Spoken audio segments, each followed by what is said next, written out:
Welcome back to Got the Magnet. For those of you new here, my name is Joe, and this is my wife, Susan. We've been full-time traveling since Labor Day of 2025, and we're bringing you along on the repositioning cruise we did on Royal Caribbean's Explorer of the Seas from Port Canaveral to Barcelona, and we're at the end of our journey. Today, we're going to be talking about day 14 and, sadly, day 15. On day 14, where did the cruise dock? In Mallorca? Docked in Mallorca, and we had made the decision previously not to get off the ship. This isn't a knock against Mallorca. We've been there before. We plan on going, spending extended time. What we like to do on any cruise is try and take at least one port off. Just that way it's not so hectic.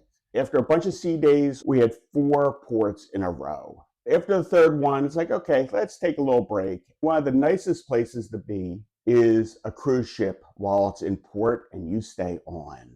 You can get a seat by the pool. You can get your pick of lounge chairs. The restaurants aren't as crowded. The bars aren't as crowded. A lot of this stuff isn't open, but you can actually take time and explore the ships. One of the things we did, we'll be dropping shorts on them, is deck tours of the different levels, the common areas of the ship. So it was a nice, relaxing day. We slept in, and then what did we do for breakfast?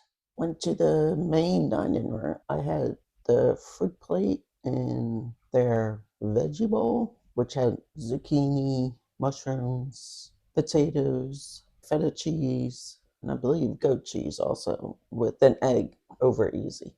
That's my favorite for breakfast. You had it earlier on the cruise, but you had bacon thrown in. Yes. Nothing says veggie bowl like throwing some bacon in there. I had the strawberry parfait, which is a good way to start it off, and then I had some French toast. It's nice having people wait on you rather than battle up at the Windjammer.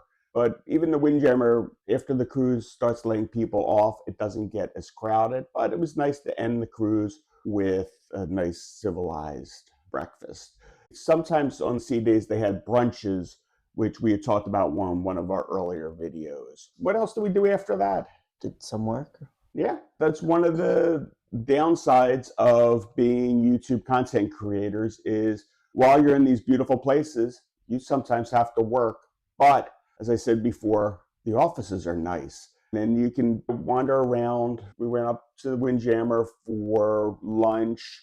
Nothing special, but late in the cruise, I did discover, and most people won't believe me, the hamburger at the Windjammer is one of the best I've had. It surprised me. I held off getting it because it's like burger, I can have that at any time. But one afternoon I tried it and it was delicious. So for the last 3 days, I had a hamburger. It was that good. I think in the afternoon, we took a nap, or at least I did. And you'll notice that's a theme going on. I like my afternoon naps. Then we went to dinner, and that was our final goodbye dinner. Bon Voyage. Bon Voyage dinner. And what did you have? I had shrimp cocktail, a Caesar salad, and a pecan crusted salmon, mashed potatoes, and a light horseradish scallion crema. For dessert, I had a dark chocolate brownie with whipped cream, and I believe they also brought some ice cream with it. Yes, they asked her if she wanted ice cream, and I answered for her, yes, she did. Even if she didn't want it, I wanted it. I had the same thing.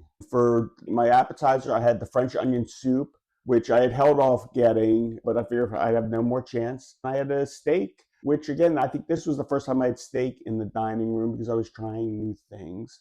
Very good. Doesn't compare to the level of chops, but it was a decent steak. And then I also had the brownie for dessert with definitely ice cream. We said goodbye to the waiters. The waiters put on a little show for us just to thank us for coming and wishing that we would come back. We did do the tips through the onboard account, but then we gave the waiter and the assistant waiter a little something extra just to say thank you because they really did take care of us on this cruise. Then we headed up to the show. It's Duo the Heartbeat. It's an aerial show, and they show their strength, the ability, and do all acrobats up in the air. I thought it was a good show, as good as the first one that we saw. I know you really didn't like it. I liked the show, but I preferred the first one. The one thing is they were incredible with what they could do and the strength and the agility and everything. The show was hot. It was like a courtship ritual, and it was hot. But the thing I liked most about the first show is while they were getting changed between scenes, they did a video and you got to know them. You got to know that they were a couple. I don't think this couple spoke a word throughout the show. And I felt that was lacking, where I wish we would have at least got to know them. We don't even know if they were a couple in real life or just partners. That was one aspect. Then the cruise director came out and he gave us tips for getting off the ship the next day, which was a little different. We'll talk about that in a moment when we talk about getting off the ship, the embarkation at Barcelona. We forgot the saddest part of the cruise. Packing? Packing and having to put our luggage out in the hallway. You can just tell that's when you know the cruise is over, and it never stops being sad. I think I said this in one of the previous videos. We went on an 8-day cruise out of Los Angeles, and we'd enjoyed it tremendously, but by the end of it, I was ready to get off. It's like, that's enough. On this, after 14 days, I could have gone another week or two without any problems. Did you feel the same way? Yes. After we got our farewell slice of pizza, which is again mentioned in previous videos, we went there for pizza while we waited for the elevators to clear out. Rather than wait in line, grab a couple slices of pizza. Then we just went to bed because we had to get up early. I think it was the one time on this cruise we actually set an alarm because we needed to be up by a certain time. We woke up at what, like 6 a.m.? 6:30, something. Showered, got ready, went to grab breakfast. The one thing they had warned us was because of the new system the EU has implemented, this embarkation could be a while because you needed facial recognition plus fingerprints. They said, you can stay on the ship until noon. I'm like, cool, because we were staying in Barcelona for a week afterwards. It's like, okay, we'll just hang out here. We weren't even finished breakfast, and our number 17 was called. For those of you unfamiliar with the embarkation process, the night before, if you leave your luggage out, you do have the option of dragging your bags off yourself. I don't see any advantage of that, just because let somebody else carry the luggage. We can pick it up down below. We were 17, which is a number, like 17th group called out. They organized the luggage so it's easy to find. It was at like 8 o'clock, they called our number. We were still having breakfast. So we waited. I think they were up into late 20s by the time we got off. Walked down the thing. It was a long walk from the ship to where we had to get. It just seemed like it would never end. But got down.